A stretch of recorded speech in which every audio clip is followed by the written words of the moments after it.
All right, Richard Solomon from My Father's Place Radio. Now, today's a very cool day because today we sort of launched the television enterprise. So I have the tin kickers with me. All right, so let me go from right here to here. You are? I'm Ray Lambiase. Okay, you are? Lanny Sichel. Okay, and you are? Kate Corrigan. All right, you guys sounded great. I just loved that. Now, it helped that I had front row center. I know the right people. I know Epi, he's over there. Right, so so what was it like for you? What was it like? It was great fun. It's always fun. We loved being a part of the inaugural effort here, and we go back a long way with Epi and My Father's Place. So did you play at the original My Father's Place? Many times. What was the name of the band then?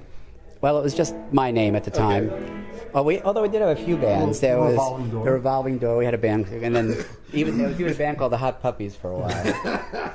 But don't forget, it opened in 1973, so over 40 years we've had different bands. Yeah. Wow. Now, Revolving Door, was that descriptive? Yes.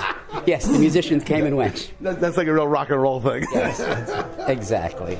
So in many ways, you were ahead of your time. I think so. I think you can put it that way. All right. So how did it feel to be up there? Wonderful, real exciting. Yeah, it's fun. Yeah. What's the difference? Yeah. I've been singing with Kate since we met in college 45 years ago. Is that okay to say, Kate? I'm sorry. What college was that, by the way? Stony Brook. State University of Stony Brook. But we've been singing together for 45 years. And Lanny and I were in bands in high school together. Wow. And that's even longer ago than that. Wow. But what was the difference between being sort of in television mode as opposed to concert mode for all of you guys? Let me start with you, Lenny. I think it was just being conscious of the cameras, where to look. A little bit self-conscious, I think. Just make sure you get everything right. You want it's save posterity, so you want to make sure you get it all perfect. Now, for you, you're right in the front. Are you more self-conscious because you're singing and the cameras are on you and got to worry about wardrobe issues and things like that? I wouldn't say self-conscious, but you don't aware. Well, I think the single biggest issue is you don't have the opportunity to get into a groove. Like if you're playing a show and you're playing a song, you build up a certain amount of momentum, the band starts to tighten up, and this is very surgical. Right, it's very sterile. Yeah. And you perform, check the cameras, stop, catch your breath, they look at the lights, you try again. It's a different animal, but it was still a very interesting and something you have to do in show business. Right. Now, is it hard for you guys to sort of it's more like a rehearsal in the sense you do a song and then you kind of do it again as opposed to, going through your set and getting the energy from an audience. What's it like for you here? Well, we were equating it to being an actor and having to do the same scene over and over until you get it right. I think it was a little bit more enjoyable than that. No, it was fun. It was fun. I really did. All right, why did you pick these for the people that weren't there? What were the 3 songs that you played? Played Kid Bayonne, and we played that because that's the title track from the new CD, which comes out on Friday, November 23rd. 2018? This is going to be on the archives forever. 2018, so we wanted to play the title cut of the new CD. And She's My Hollywood is just a lot of fun to play, and Black Lipstick, the same thing. We just thought it would be fun. All right, cool.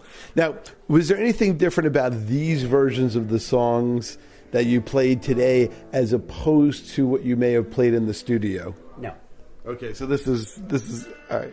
We would have played exactly the same performance if we were playing in front of a live audience. All right. And I know we would have Mark Mancini here, but he's like a friend of the show and a friend of My Father's Place too. And I guess and Epi, Mark for a long, long time. Since I was a teenager. No, you don't know Mark longer than you know me, do you? No, I know you longer. There you go. That's what I'd like to. Because you're older. Well, I was there at the beginning. I was there at the beginning of My Father's Place. Ray played My Father's Place in 1972. Is that right? Do you still have the poster? Don't have the poster, but he played many, many times. And it was a constant involvement where he opened up for many acts. You may want to ask him who he opened up for. Who did you open up for? That's a great question. Well, it's a long list. Were you Roger there? McGuinn, yeah, McGuinn, Clark, and Hillman, I think. Right? Yeah, it's a long list. Sounds like a law firm. I will tell you my favorite. It is a long list, but my favorite, and I don't know if I've even told Deppie this, was we did, I think it was 4 shows with the reconstituted Mamas and the Papas. And I must have been about 25 or something at the time, and got to be friendly with John Phillips. Right. And I think it was the last show at one point before the show, John Phillips said, "Yeah, you feel like walking to the bar and getting something to drink?"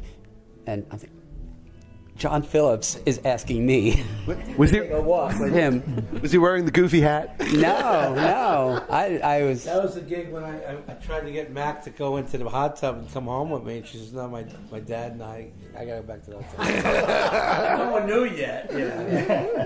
Oh, that's funny. What's that about? You hang out with your dad?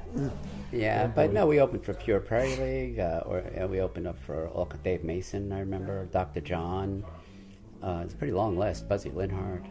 Wow, this is great trivia. This is great background story. Yeah, I've met so many people over the years, and I've said, "Did you see any of my Father's Place shows in like the 70s and 80s?"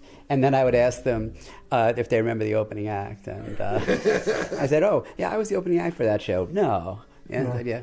Now, have you actually ever Googled any of the shows and listened to some of, like, there's some of the people, like I remember one of my friends was like the opener for, I think, Flo and Eddie, and he actually gave me the MP3s of his show.